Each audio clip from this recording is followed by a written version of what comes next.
beralih ke Kalimantan. Pembangkit energi terbarukan yang siap beroperasi adalah pembangkit listrik tenaga surya PLTS IKN Nusantara. Pembangkit dengan kapasitas 50 MW alternating current ini mampu menghasilkan 92,8 GWh energi hijau dan mengurangi emisi CO2 44.000 ton per tahun.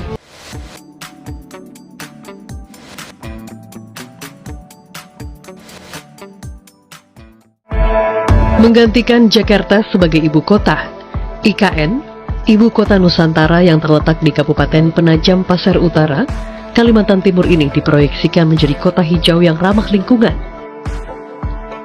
Dengan target penggunaan energi bersih sebesar 80% pada tahun 2045. Langkah itu dimulai dari pemanfaatan energi surya sebagai salah satu sumber listriknya.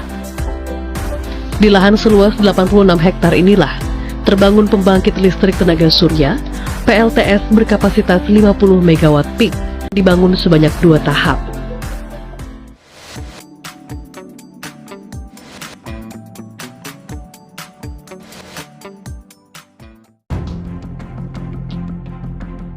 Jumpa lagi di channel Andre M. Semoga semua diberi kesehatan oleh Tuhan. Lanjut, Presiden Prabowo Subianto meresmikan proyek strategis ketenagalistrikan nasional di kawasan pembangkit listrik tenaga air, PLTA, Jati Gede, Kabupaten Sumedang, Jawa Barat, Senin 20 Januari.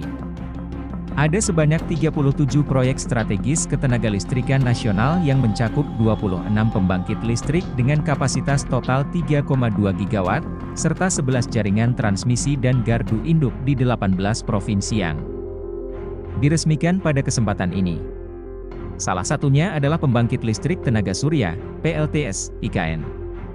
Peresmian PLTS IKN ini merupakan peresmian proyek infrastruktur penunjang IKN selama Presiden Prabowo Subianto menjabat sejak 20 Oktober 2024 lalu.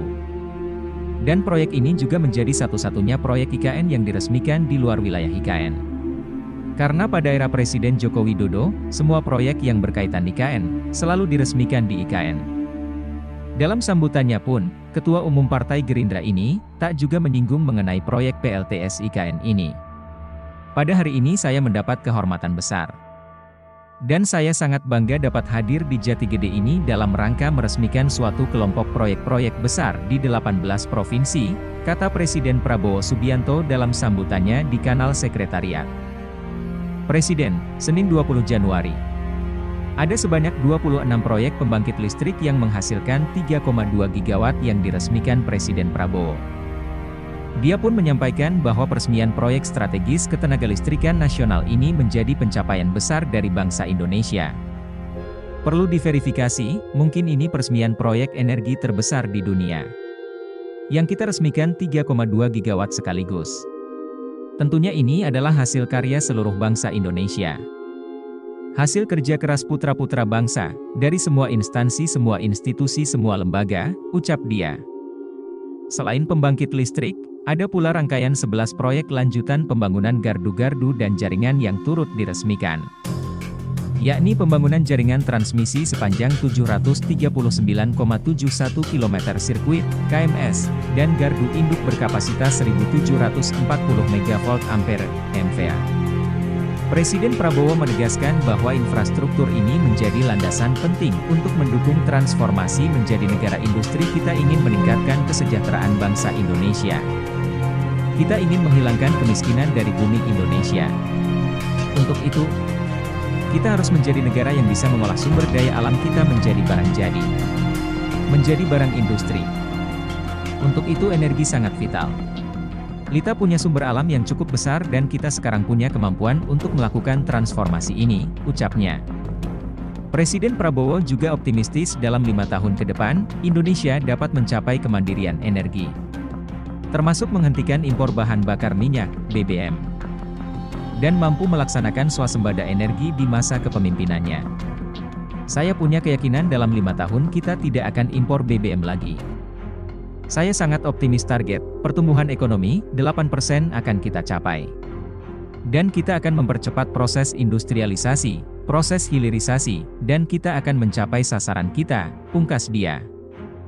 PLTS IKN 50 MW merupakan proyek strategis nasional untuk mendukung kelistrikan di IKN.